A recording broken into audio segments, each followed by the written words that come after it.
But next game that we have up here, game 5 of today out of our total 6 matches on We're getting there. Fantastic Fun Time Friday. Almost fluffed it up myself there. Fluff Friday. That's next Careful. week. Yeah. That's last week. That's week 8. That will be that Friday. tom60229 versus Alutemu. We have here 2 of the players that we highlighted in our Spotlight feature match of the day, with Tom having an absolute tear with this Season 2 in Grandmasters, only taking his first loss to Blitzchung, I believe, last week, which put a stop to his dominant performance. And Alutemu, our finalist, our runner-up in the first season of Hearthstone Grandmasters, having a little bit more of a middle-of-the-road performance here in Division B. Was in I believe, the same spot as Dawn heading into this week, but now up against Tom is hoping to try and turn things around and get up to the top where he belongs. Yeah, and I think as well, going 3-3 isn't bad. Yeah. It's respectable, right? It's just fine. By definition, not bad. Yeah, and not good. It's not good. But what is good is this graphic. Oh, Warrior, grayed out. Priest, shielded. This is the Hearthstone I wanted to see this week.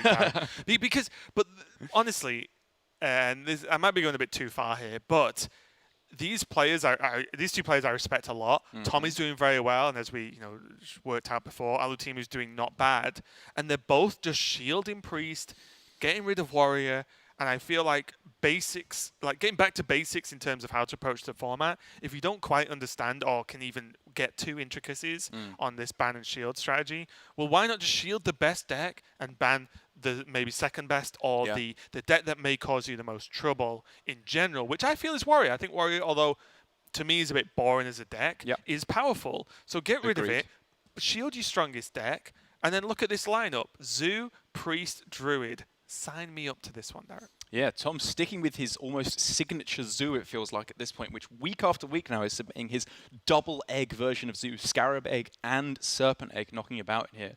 But week after week, he continues to make small micro adjustments that could have huge impacts on the way this shakes out. And I think they're honestly very smart.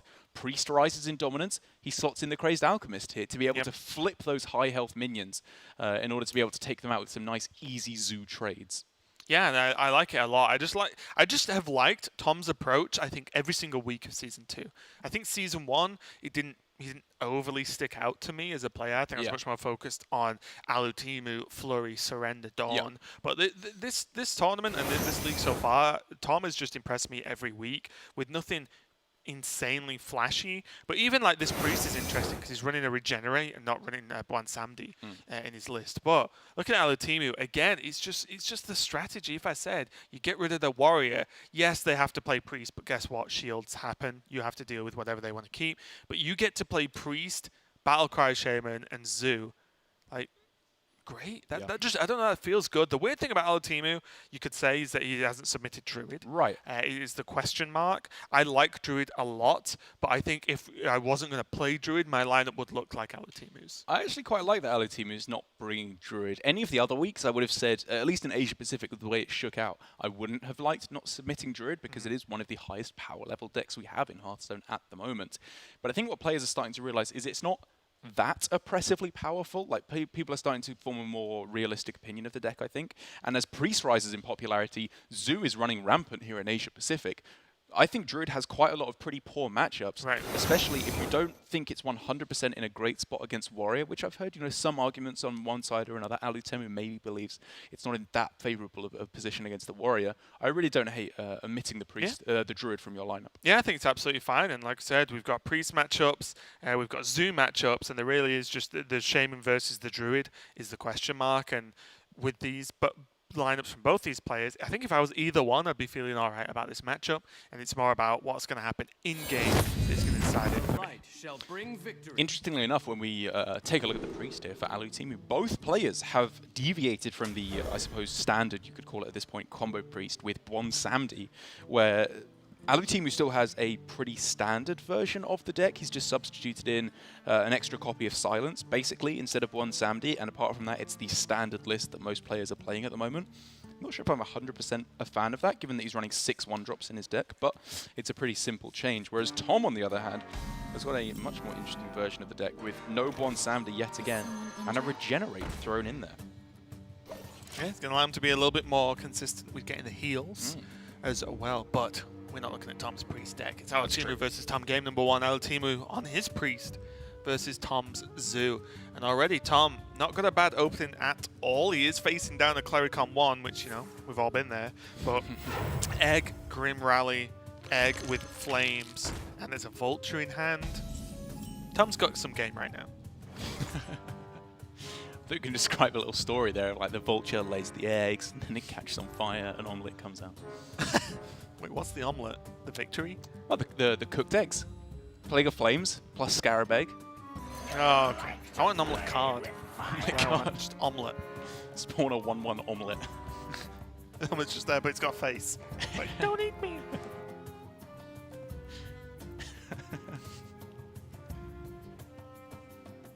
Crazy things have been printed in Hearthstone. They're talking omelette. Quickly. What's crazier than a talking omelette? Talking Murloc. Sir Finley Murgleton. Ridiculous. Madness. But now... that one kind of go off already? Ouch. Oh, he just resets the board. I mean, to be fair, he has Vulture and Thrasher in hand. Is it a bad reset? No, and it does lead into... Was that actually a sick play? Maybe it was. I mean, I have to be honest, I was definitely not looking at that play. I was looking at tap every single day of the week there. But to be fair to him, it sets him up for a very strong curve. What can Priest do for 3 mana Right. outside of exactly And look at the next turn. Blade Master plus Circle of Healing, and it just works out great. Wow. Was that just the sickest play? I think it might low-key have been the sickest play. Because it seems so dumb. He's just used 2 of the, like 3 of the best cards in his deck to kill off 2 cards. The best plays And the coin. are the plays that 1 are actually good, but 2 we just sit there and stare at while they're happening because we can't even talk because we don't really understand what's going on. And 5 minutes later, we're like, play was pretty sick actually. It's like as understanding finally dawns on us. And now, yeah, it's kind of awkward, isn't it? Does he go Pyro, Silence, Trade, and then heal up the Pyro? Quickly. It's not even that good versus Vulture, it's the problem. Yeah, I mean, because then Tom just plays a Vulture and he's like, Right, value trade. cool. Yeah. He can't really be considering silencing it just to get rid of the self-damaging effect. Wait, that'd be great. Ha! Now you don't take damn. Oh wait, it's like, oh no. I've made a huge mistake. After that Plague of Flames, our team is just sat with a coffee. Everything is fine.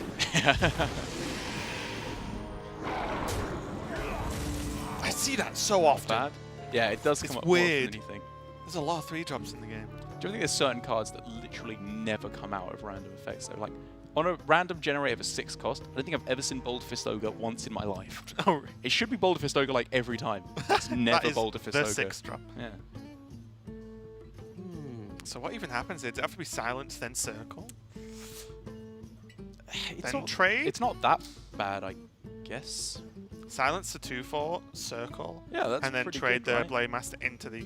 The only problem with that is like, the board looks very meager, and Alutemu has a whole lot of nothing in his hand afterwards. So if he doesn't do that, he's playing to the out of exactly Northshire Cleric, so he can go Pyro, Silence, Circle, Cleric, but I think that's too late at that point anyway. Look at the next turn, Tom. He's going to make a deal that's sinister. Make a wide board again. And then a Recruiter that is evil. You And guessed it. A key that is lack. Yes. Oh, even Solarium next turn as well. Yeah, this is looking pretty juicy for Tom. It's your lucky day. Takes the trade on the... Ooh. I guess that was probably right to take the trade there on the Is someone injured? Injured Blade Master, but this is a big turn up for the books now for Alutemu, who can all of a sudden, with that pickup and the keeping of the Circle of Healing there, very, very importantly, draw 5 cards. Sorry, 6 cards. I must have stuttered. That was an insane draw. What's just happened to this game? Priest is OP. I concur. Can he get another one? Looks like to me he's drawing all his decks, so probably. How does he sequence this? He could go Topsy on his Pyromancer and then shield his Cleric, which keeps all his minions alive and kills off 2 of Tom's minions. Seems pretty good to me. What if he waits? Then What if he just he trades? loses a lot of his board. What if he just trades? Next turn, though, he has Amit into Power Word Shield into Light Warden. I like clearing off the board. I just think less can go wrong then. Yeah, I like this play. Like, I fully get your point, but I think with this play, the board is more likely to stick around and be resilient, and you can still just go. Was that he should have attacked first? He missed 2 damage. Yeah, sorry. He can still go Amit plus Light Warden next turn. Is my thought. Right. Yeah, I think that was a slight misordering. I think I would have made the same mistake though. I think that's like obviously bad or wrong, but I think that's more forgivable because the focus isn't the damage. The focus is clear the board so you don't lose. So it's a bit of a tricky one as well because, as we were talking about, Alutemu also didn't have to make that play. Yeah. There were definitely other options. And it's a bit of a tricky one. The rope was burning, right? And it goes back again to what I was talking about, which is a play we saw from Patra earlier today, but she is far from the only culprit of this, or perpetrator at least, which is that it's better to do something that's not perfectly optimal than missing But finish your it. turn. Exactly. Yeah, You have just want to one have a full plan. turn. He missed 2 damage. You would rather miss 2 damage every day of the week than fluff that up halfway through. Yes. Yeah, like if he accidentally killed his Pyro without wiping the board, then you'd be Disaster. Absolute disaster. You could just lose the game because of it. And these games are coming down to this level of problem, right? If you make one slight like hiccup, and then you can lose the game. And if you lose the game, you go 0-1 down in a best of 3, you lose the series, and you get relegated. That's exactly what happened. You lose your house, you lose your wife, you're driven to the streets. It's a disaster. Yeah. All because you tried to be fancy. Whereas if you just attack face afterwards, everything's fine. The mortgage gets paid. Move on with your life. One more spell is easily available here for Alutemu to clean up the majority of this. And what I thought was a runaway, and again, we talk about either there's like strict errors of missing damage that you could have hit, but more subjective errors where you could say, well, should Tom have just killed the Pyro because it's always more of a threat and gives Alutemu more of an out than a Blade Master. Alutemu had no cards. Even if the Blade Master got its health doubled, would that have actually won the game? You know, it would have to have been an incredible series of draws versus a potential 1 draw, which would be a Cleric plus spells. And I'm glad you brought that up because that's the point I was trying to lead to before I stuttered and murmured my way through a jarbled muddle of nonsense before the Northshire Cleric was found, of course, is that this was the direct 100% punish of Tom's line of play. Which, of course, you know, if you get punished for a play, it doesn't necessarily mean it was wrong. It just means it had a downside which was met. I see a dark future. This did work out horrendously for Tom. This could not have gone any worse. He's just lost. Yeah, there's no comeback because the issue right now is Alutemu's on full health is the problem, right? As in, like, that's what really makes this game unwinnable. Perfect. Because there's no way, especially with his minion being exactly a Thrasher, he can't even hope to survive this game. And I believe it's going to be a concede from tom60229, and Alutemu got away with it as far as I'm concerned, because I thought Tom played extremely well and opened himself up to quite a straightforward win. But the one trade there onto the Blade Master instead of the Pyromancer was huge. And again, I wonder if, not saying Tom's play was strictly wrong at the time, but if you just go back and think, what's the higher threat? If you go through every possible draw, every possible outcome, what gets the most points, right? If you give a point to Pyro for this draw, a point to Blade Master for that draw, you add it up, and maybe the Pyro is actually, because the punishing is so punishing, whereas the Blade Master punish, so to speak, draws, might not have actually been game-losing. They would have just been more awkward. And that's where it gets really complicated, because you're weighing up likelihood of punishes versus seriousness of punishes. Yeah, it's very difficult. I would say it was less likely for Cleric to be found off the top than for Alutemu to have had a Nephset Ritualist in hand, because the Cleric would 100% have been played by that point. Nephset Ritualist, maybe not so much. And if you leave up the Injured Blade Master, Nephset comes down, maybe you're just losing on board. Whereas if you leave the Pyro, you're only weak to exactly Northstrike Cleric plus Circle of Healing. It's more likely to go right for you, but the punish is way higher. The punish It's very was difficult, there. right? It's super difficult. It's basically It's what super makes the difficult. game hard is making the judgment calls and Yep. seeing how that plays out. But that was just game number 1. Alutemu sort of snatching a victory from the jaws of defeat there with the Priest. And we'll see what happens in this series after this break. Don't go anywhere. Wait. We're still doing another one of these? Even with the plagues out there? All right. Greetings, Junior Explorers. Are you ready for adventure? I sure hope so. I'm Ryan Collins, and I'm here to send you out into the Tombs of Terror. The Tombs of Terror sound completely and utterly horrifying, but you're gonna be totally 100% fine. I'm not going, though. No way.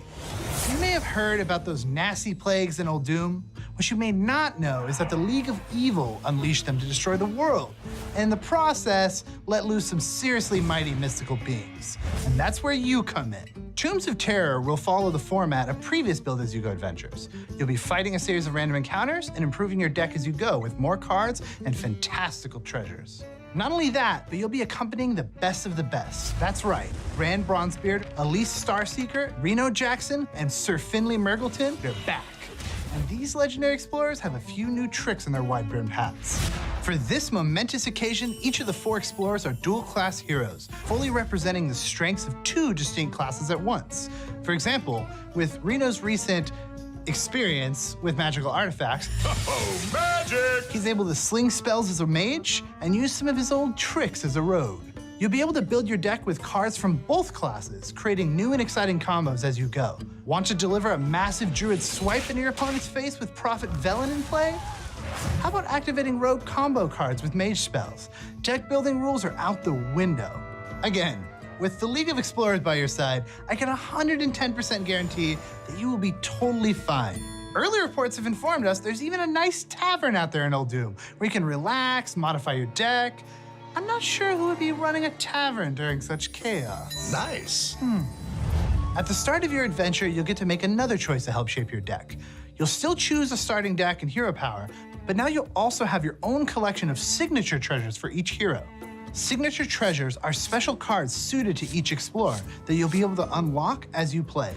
As you progress, you'll unlock even more powerful signature treasures, giving you a steady flow of new options. So while Reno Jackson may start off with his trusty hat, he'll eventually end up with the Gatling Wand, a powerful instrument of magical might. You may find that some signature treasures are better suited to your playstyle than others, and that's part of the fun too. With your group of explorers fully equipped and ready for action, Tombs of Terror will bring you through 4 chapters of tomb diving goodness. You'll fight a wide assortment of villains, mummies, a bunch of water-toting murlocs. But you're really here to take down these Plague Lords. Plague Lords are the physical embodiments of each of the plagues. They range from a monster made entirely of murlocs to a living form of rage itself. These are huge enemies to tackle with enormous health pools. As they take damage, the Plague Lord will change phases, switching hero powers and strategies to become even deadlier. You might be worried about your chances, but I assure you, you'll be safe. Not only are you a well-trained explorer with cutting-edge equipment, but Plague Lords actually have persistent health pools. So if you show up, go face for 100 or 200 damage, and then get smashed, don't worry. The next time you fight that Plague Lord, that damage will still apply, allowing you to whittle them down if you need to. Although Plague Lords are the purest embodiment of evil we've ever encountered, we're certain that... Look, I can't do this. These guys are doomed. Get out while you can. It's not gonna work. But no, you'll be fine. Everything's fine here. Once you defeat all 4 chapters, you'll unlock the finale, which is... a delightful mystery. Good luck out there, explorers. And if you manage to get yourself mummified or worse, please don't come back for me.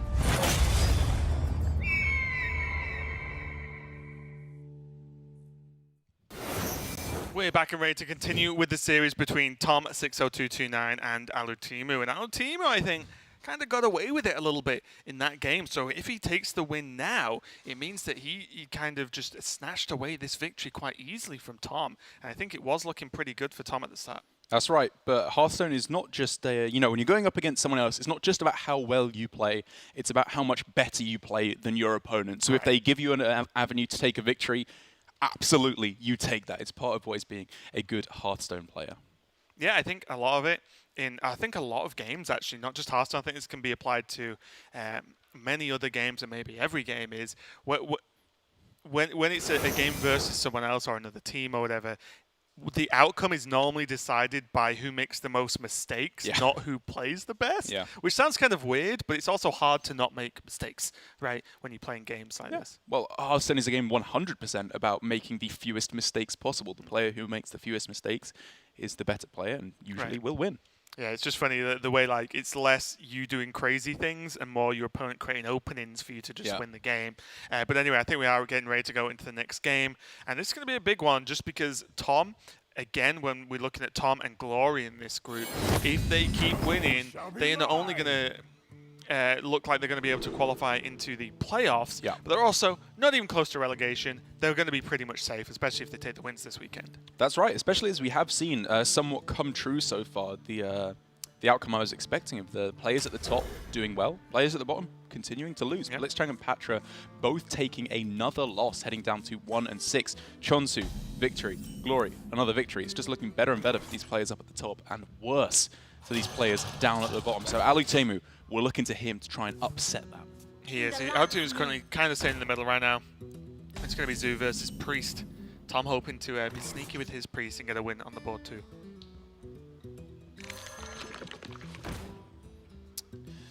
Yeah.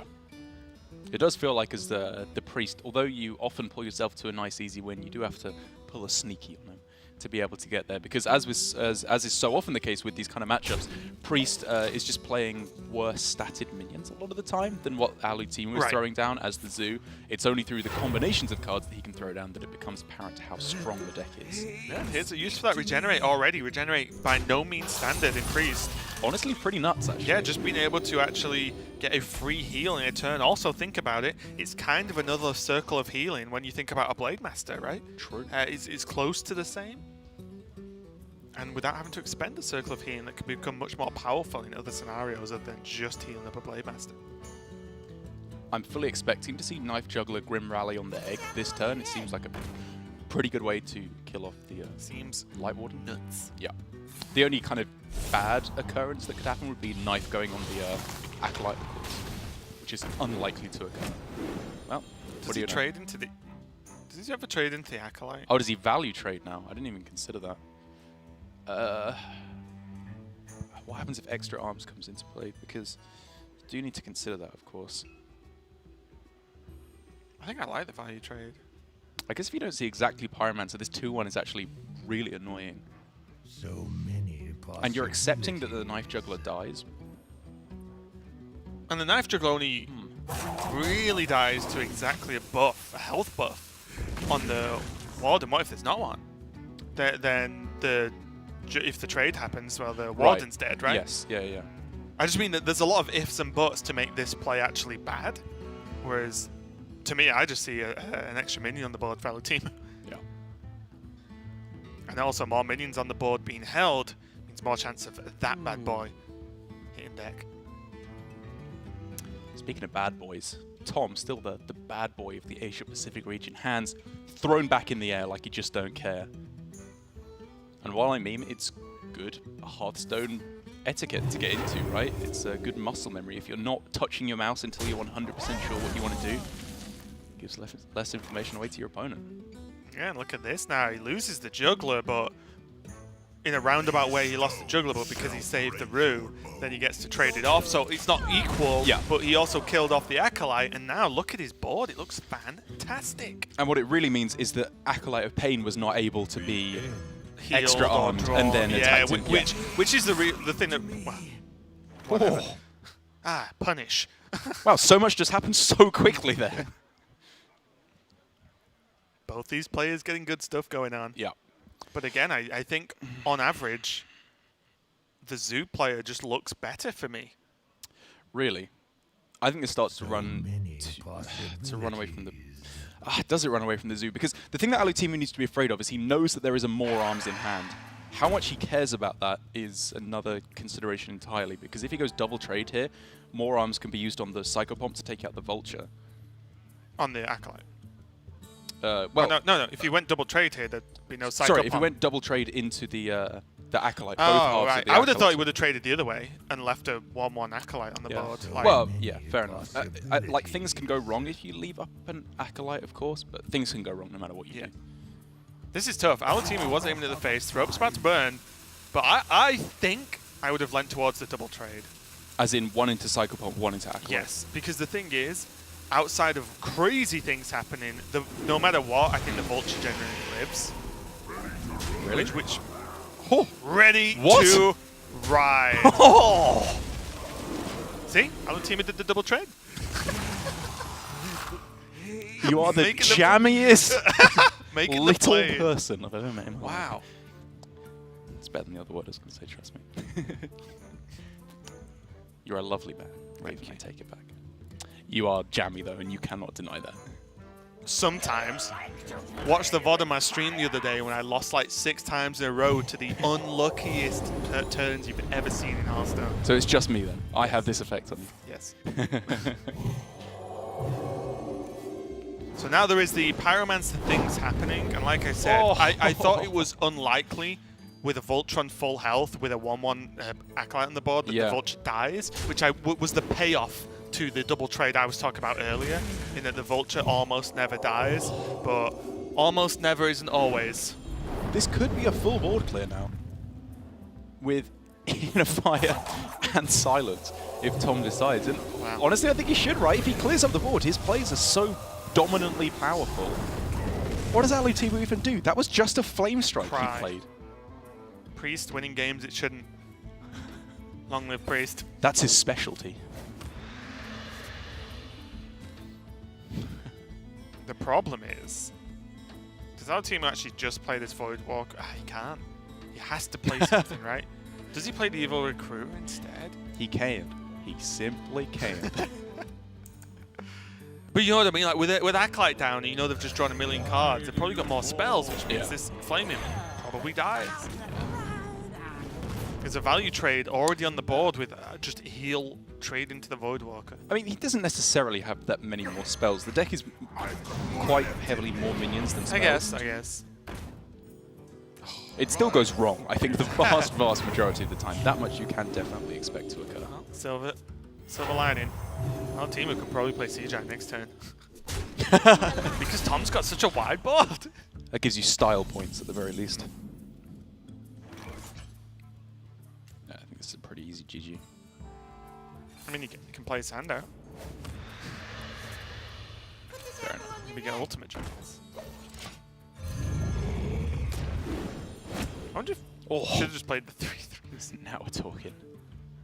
Just playing around circle. Right, are we staring at lethal on this turn? There is only one health buff in more arms, and that obviously damages all the other minions due to Pyromancer anyway. 6, 9, 13. No, not quite seeing lethal yet. Without a draw of Divine Spirit, of course. Wait, so you can 7. You can do 16, right? With the healing. No. It's healing on the Light Warden. No, it's lethal. Is it lethal? Yeah, with Nefeset, right? So you more arms? 3, 4, 5, 6. Oh, no, it's one it mana off. damages It's everything. 1 mana off. Okay. I thought so. More arms. Oh, because you can't fit in the heal and the inner Yeah. fire. More arms, and then the Nefeset plus the heal and the inner fire would have Right. been lethal Right. because the buff on the Warden, the Light Warden. Yeah. But he's 1 mana off. And this is where he needs to be careful because, like, if you spend your whole turn looking for lethal, don't find it, don't have a backup, things go wrong.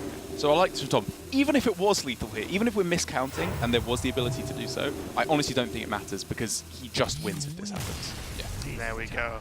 He buffed it so much, Alutemu's portrait exploded, and now I think this might be maybe the first time it's happened to us.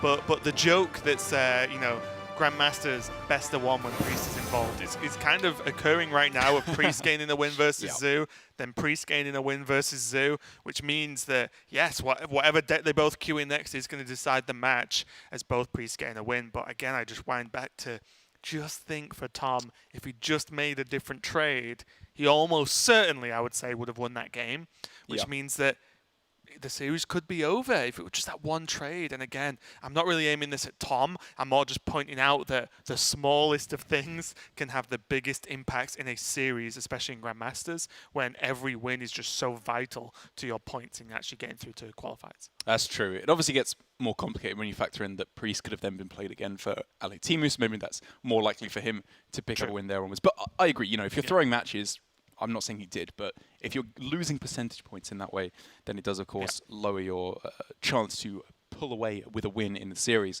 But now heading into Game 3 for both of these players, Alutemu, due to his quite distinctive decision to not bring the Quest Druid, has, of course, his Shaman and his Zoo lined up here.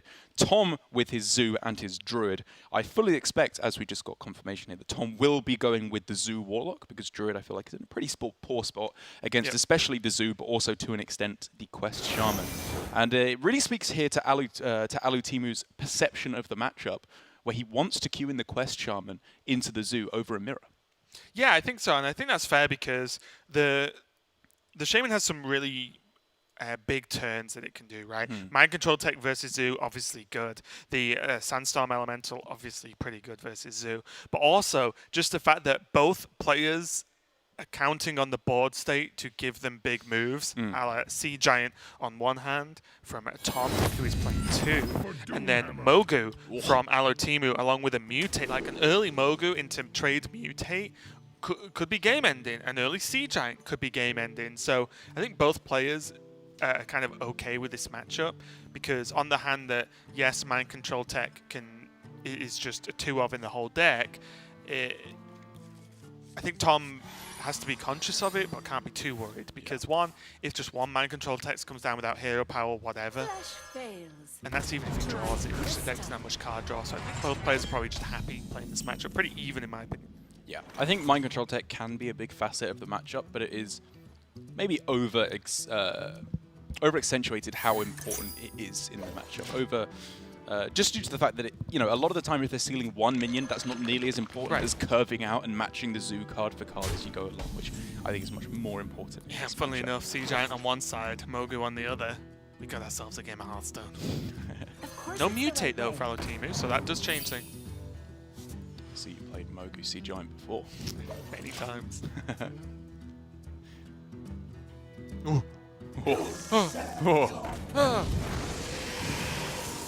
There are no words. This is very powerful.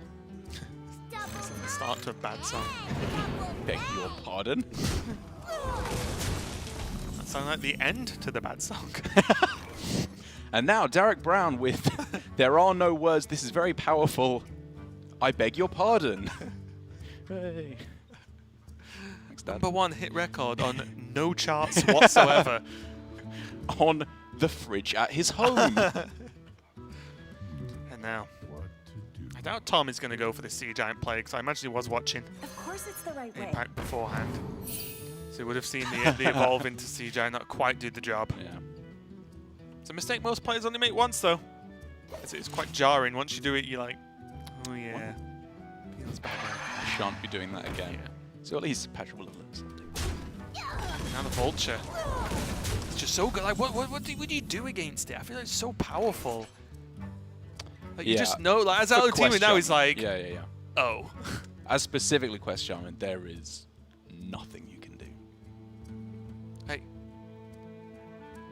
Do you like the, sorry to cut you off there. Do you like the double trade there from Tom to purposefully sacrifice away his 1/1? Yeah. Just play around MCT? Just doesn't matter. Yeah. Have one, I'll say slower, not really slower turn, to just not get completely duped. And now, the big turns happen. It's even got the witchy lackey as well. I could not agree more, SI7 agent.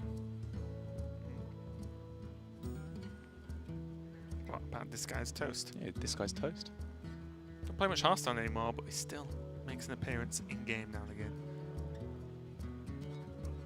but I meant that Alutemu is toast. I wonder. You think he's lost already? It's not looking good as it currently stands. It's not over. He's not toast. He's more like a number 1.5 on the toaster, where it's not really toast, to be honest. It's warmed up. Yeah, exactly. I don't care what you say. I have a weird thing in my toaster at home. I've got it on, I don't know, 3 or Yeah, whatever. 3.5 to 4 is the gentleman's setting. But I put it onto 3, but depending on what I want to make, I never change it. I just change when I forcibly pop it out. Well, obviously, weird. you're not an animal. It's weird. You have different options. I just don't use any of them. I just use one option. Be like, You just hover above it. yeah. I've learned the timing of waffles in the toaster. Okay, they're like, I put it on, walk away, and I feel a disturbance in the force. Come back, pop the waffles out forcibly, and then they're perfect. It's really not a lot to do in Manchester, is there? What? Everyone gather around! It's popping! It's popping! Sorry that I make my own food, Derek. Jeez. That's why I know how to cook waffles in the toaster. Sorry for being a gourmet. Jeez. And there's crumpets as well. That's another timing you have to learn. It's true. Crumpets you can leave on for a surprisingly long amount of time, though, for something so thick. Isn't it because they're thick you can leave them on? Well, no, because the bigger they are, the closer they are to the edges, and the more they burn. Yeah, but they've got more like beef to them, so they can they can take it. I wonder. You know what I mean, though? If you toast something really thin, it'll toast in like 2 seconds. If you toast something thick. Well, no, but the edges get burned when it's really thick. Ooh.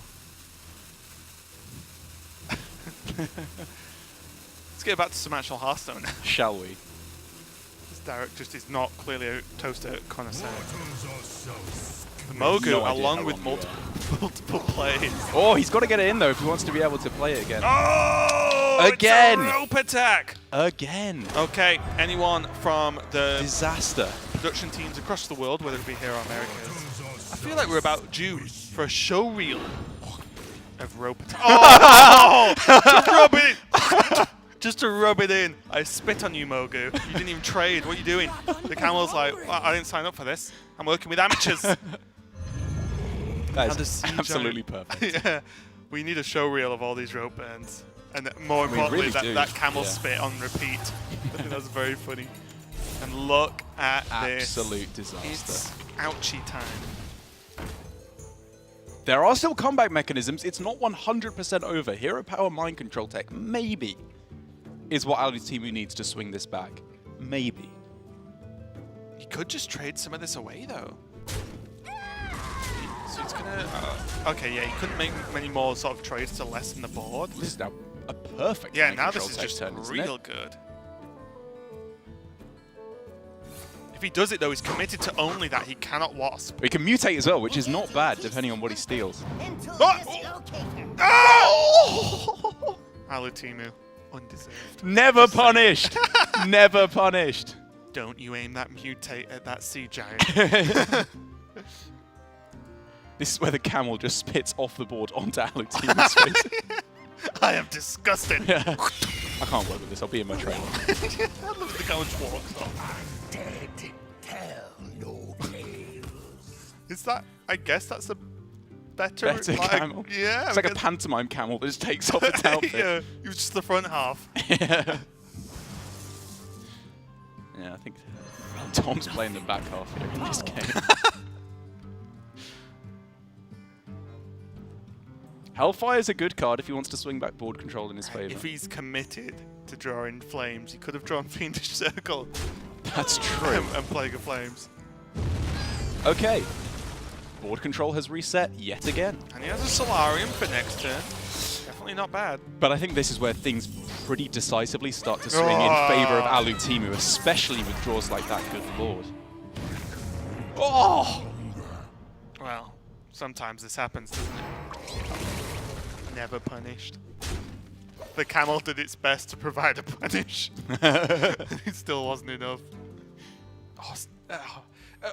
If that was honestly like, I think any other card except Grom, the game continues. Because I mean, Tom has a lackey into Evil Recruiter. He has Solarium. He can fight, right? Maybe if that was any other card, but Mutate is more accurate. Yeah, I mean- but I just yeah. feel like it's just not going to be quite enough now because the Grom is just literally just setting up lethal in Yeah. minute. It's crazy. I mean, honestly, I think if that was anything other than high reek, like Alutemu pretty much locks out the game because he's getting so close to shut up. Like I as said, well. I guess anything but Mutate. Right? Fair if it was point, just a fair 2-1, then Tom makes a big board, Yeah. beats out these 1-2s, has Solarium the turn after. It's true. I guess it's possible. As Tom goes with a very Hail Mary Solarium there. It's not often you see that after anything else being played on the turn. And now it's just not looking good, is it? Egg and then swap the egg with Alchemist to summon the 1/1s. It's fancy, but it's not very good. Why do you fall?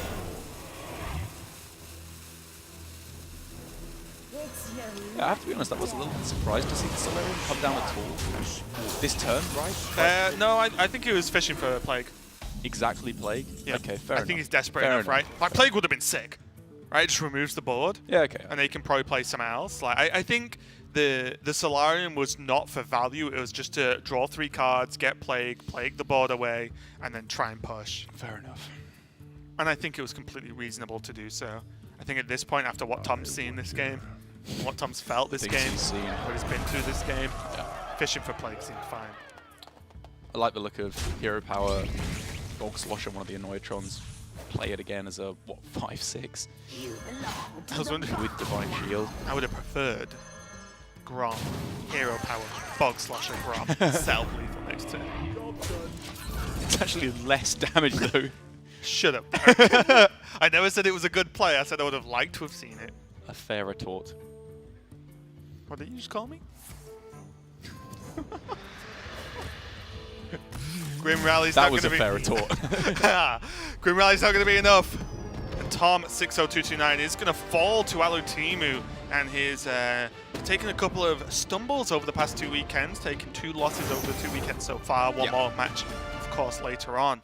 But I feel like things went very, very right for Alutemu in that Yes. series. And maybe, I won't say he didn't deserve the win at all because he played the game. I think Alutemu played fairly well. Yeah. It's just that the options or the outcomes that could have gone his way generally did. Of course. And that definitely, I feel, pushed Tom out of the games that he lost. Yes, and while we've been harping on a lot about the fact of roping, making sure you make any play, even if it's not 100% optimal, just because it's better than missing attacks, missing plays, whatever it may be. I think this has been more of a factor for a lot of players in Season 2. In Season 1, I remember specifically, we were both talking about how much we loved Alutemu's play. For me specifically, this was the one thing holding him back, was he has consistently been leaving everything up until the last minute. Right. Not with obviously every play, but in the majority of the series I've seen him play, and there has been at least one turn where if he hasn't roped and missed something, he's come this close. And I think it's just flirting with danger in a way that is not necessary for his gameplay. He needs to trust his instincts more, because it feels to me he is a player who intuitively just gets the game. And I also wonder if it's just experience with decks. Not to say Alutemu doesn't practice, but there are levels of practice, right? And there That's are decks fair. you always prefer. Because remember That's his fair. mage play? It was insanely solid. And he was making hard plays Yeah. like that. Yeah. He was just doing them, and they were good. Whereas, you look at some other decks, maybe he hasn't played tons of Zoo, so he doesn't have just, the natural go type of play, or Shaman, or whatever that deck is. So we will see. But Alutemu gets the win and goes 4-3, I believe, so far this weekend, which means that he is looking pretty solid in that middle to top middle area. But we have one more match for you guys.